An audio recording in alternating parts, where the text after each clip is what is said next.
Today I will be discussing rationalization of transformers in the context of MES.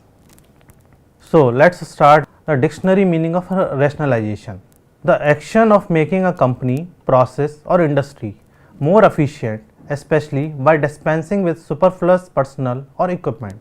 And in context of MES works, rationalization may be defined as optimal utilization of available resources in new upcoming works, making standby arrangements or improving existing infrastructure with minimum expenditure.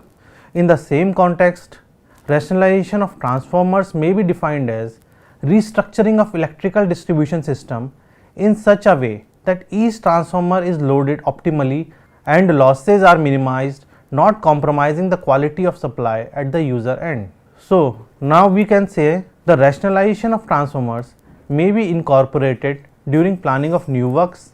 In the maintenance program also, rationalization may be taken into account if feasible. Rationalization of transformers is applicable where transformers are underloaded and may be spared by shifting the load on other nearby transformers.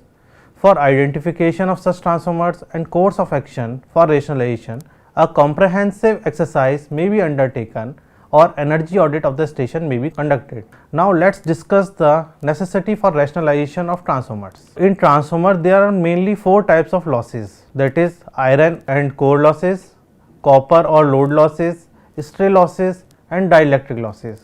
Copper losses and iron losses are significant losses. Copper losses are load dependent, that is more the loading, more the losses. Transformer core losses are independent of load on the transformer. Therefore, irrespective of load, each transformer is going to have a constant core losses. Core losses are estimated to be approximately 0.5 to 2% of rated capacity of transformer. It is clear the more the number of underutilized transformer, more the percentage of losses in respect of total load of the station. It is seen at some station installed capacity of transformer may be as high as 7 to 8 times the contracted maximum demand, that is CMD of the station. This results into the unnecessary capital expenditure, continuous losses, maintenance and tariff expenditure. It also increases probability of oil leakage or any other untoward accident. Capital expenditure, which includes expenditure of transformer, switch gears, APFC panels, LT panels and other components of electric distribution and transmission system. Spare transformers resulted by rationalization may be utilized in upcoming works in the same or other units, resulting into further savings on capital expenditure. Due to superfluous installation of all the equipments, losses at each step increases, which can be avoided by rationalization.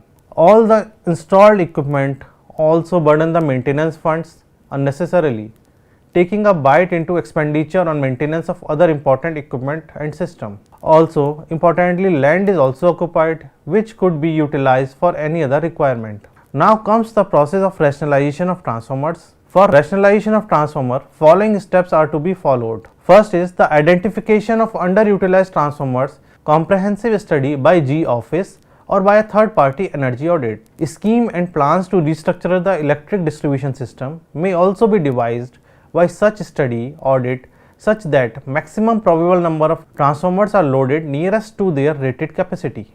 Work for such restructuring may be initiated in work planning. If such restructuring pertains to any new work being planned, it may be included in the same work. If suitable, such exercise may be undertaken in through maintenance also. A comprehensive plan once prepared may be executed in steps, combining each step with works and maintenance. After completion of whole plan, restudy of station may be conducted to verify the optimal utilization of transformers. Spare transformers may be utilized in upcoming works or the same may be transferred to other unit where the requirement occurs. Now let's talk about the executive responsibilities for the process of transformer rationalization and their duties. So AGNM is engineer in charge. He can depute industrial staff for maintaining record of electrical load on each transformer during peak hours and detail JENM to monitor the exercise. JENM should analyze the records and suggest measures to AG. AG to prioritize the schedule and further suggest G for works through maintenance or sanctioned jobs. Alternately, energy auditor may be consulted by G for comprehensive study and measures. Now we will discuss benefits for this complete exercise. The benefits of rationalization of transformer includes time saving during fault location, which increases in reliability, savings in capital expenditure, savings in maintenance funds, savings in tariff funds. Overall win-win situation for MES and station. Thank you.